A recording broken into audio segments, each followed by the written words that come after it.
G'day guys, it's Jeff Ware here from BikeReview.com.au. Today I'm going to talk to you about the Honda CBR650F. This was a model introduced for the learner market here in Australia, and it's a fantastic motorcycle. This is the 2016 model. There is a 2017 model on the way that has slightly changed forks and front calipers.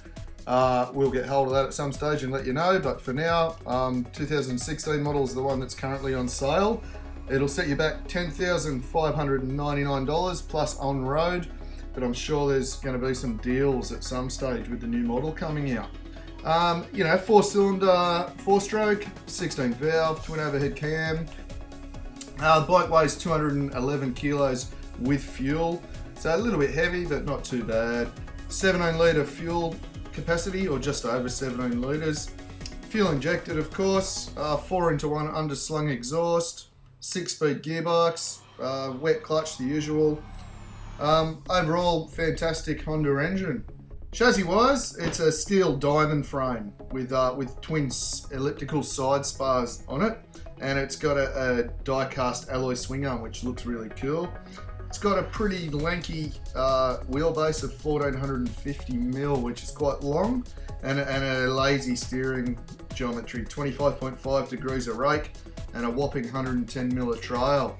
41mm forks, non-adjustable up the front, and a shock at the back, preload, adjustable only. It's got ABS, that's great news, that's a good selling point. It's got twin piston calipers from Nissan, and 320mm rotors at the front, and a single piston Nissan caliper at the rear, and 240mm rotor at the back, which is standard.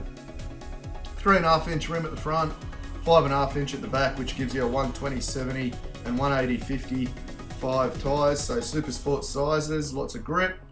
And in terms of dimensions, the seat height's 810mm, which is, on the taller side for a learner bike, but not too bad.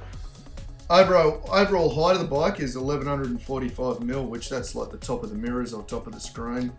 And overall length is just over 2.1 metres. Riding the CBR650F is a fun experience. Around town, the torquey nature of the engine's great. It's got a lot of punch straight off the bottom end. So power's flat up top, so you're not going to get yourself into trouble with a crazy top end scream like a CBR600RR or anything like that. You just got a lot of torque all the way through to the upper RPM, and then it flattens off nicely.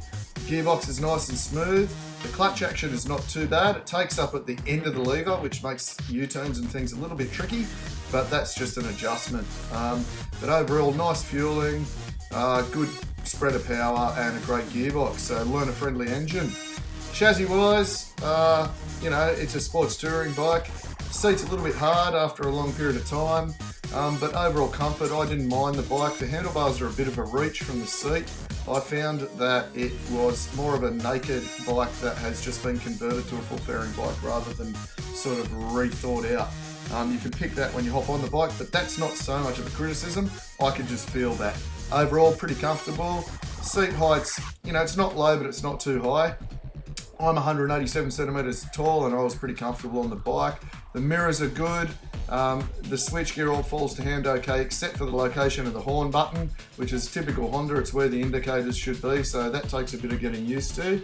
And U-turns and things are a little bit tricky on the bike till you get used to it, especially with a full tank of fuel. It carries its weight up high, and with the the lazy rake steering angle and all that trail, the handlebars will flop side to side a little bit like a cruiser can, I guess. So you just got to get used to that and be ready for it.